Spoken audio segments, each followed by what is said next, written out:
अस्सलाम वालेकुम, this is me जन्नत जमशेद और मैं उम्मीद करती हूँ आप तमाम लोग ठीक ठाक होंगे। आज मैं बात करूँगी ऑफिशियल सीक्रेट एक्ट और आर्मी तरमीमी बिल की, क्योंकि आप सबको याद होगा कि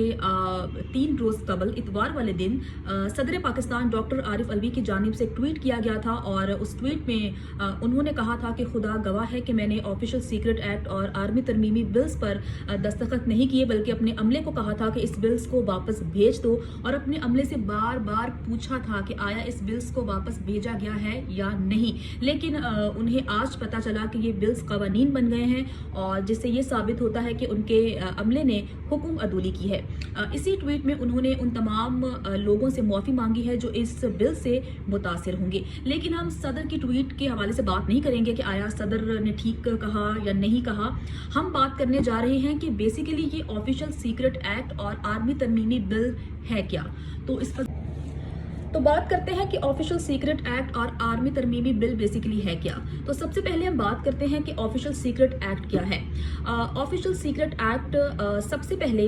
बरतानवी राज में 1923 में बनाया गया था और इसका मकसद ये था कि फ़ौज के मुतालिक जो भी खुफिया मालूमात हैं अगर कोई फराहम करता है तो वो जुर्म का इर्तिकाब करता है और उसके खिलाफ कार्रवाई अमल में लाई जानी चाहिए।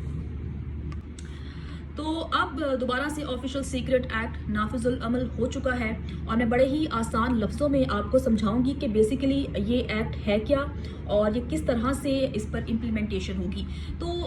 बड़े ही आसान लफ्ज़ों का चुनाव करते हुए मैं आपको बताती हूँ कि कोई भी शख्स अगर जानबूझकर अमन व आमा का मसला पैदा करता है, रियासत के खिलाफ काम करता है, ममनुआ जगह पर हमला करता है, नुकसान पहुँचाने की कोशिश करता है जिसका मकसद बराह रास्त या बिलवास्ता दुश्मन को फ़ायदा पहुँचाना हो, तो वो जुर्म का इर्तिकाब करता है, उसके खिलाफ कार्रवाई अमल में लाई जाएगी। इसी एक्ट के तहत एक खुसूसी अदालत कायम की जाएगी जो कि 30 दिन के अंदर समाअत करके फैसला करने की पाबंद होगी।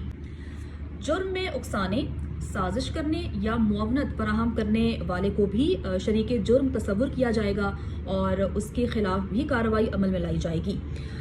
एक शिक जो कि काफ़ी तनकीद की जद में आई ऑफिशियल सीक्रेट एक्ट की, वो ये थी कि इंटेलिजेंस इदारों को ये इख्तियार हासिल हो गया था कि वो सर्च वारंट के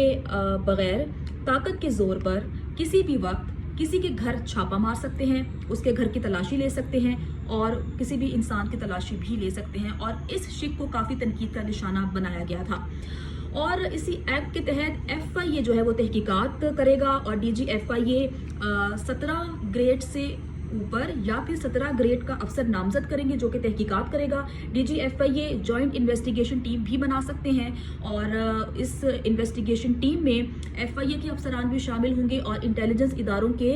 अफसरान को भी शामिल किया जाएगा और ये टीम पाबंद होगी कि 30 दिन के अंदर अंदर अपनी तहकीकात को मुकम्मल करे।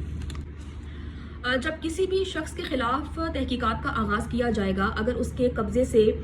इलेक्ट्रॉनिक डिवाइसेस मिलती हैं जैसा कि फ़ोन हो गए, मोबाइल्स हो गए या फिर लैपटॉप्स हो गए, उन्हें शवाहिद के तौर पर पेश किया जा सकता है। डॉक्यूमेंट्स को शवाहिद के तौर पर पेश किया जा सकता है या कोई भी चीज़ जो कि जुर्म में सहूलतकारी का बायस बनी हो उसे ज़ब्त करके कब्ज़े में लेकर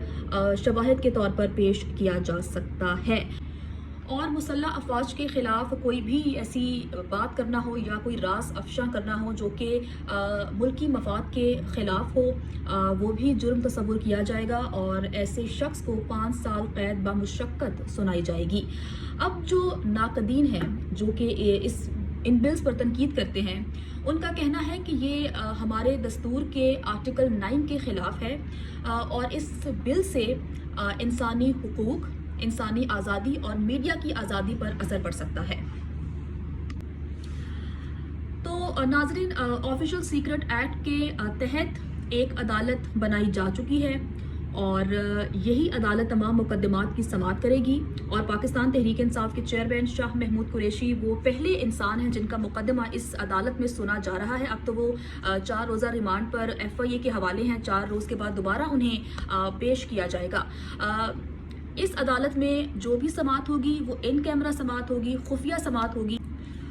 तो आप अपनी राय दीजिए कि आप इन बिल्स के हवाले से क्या समझते हैं, आपकी क्या राय है, कमेंट करके ज़रूर बताइएगा।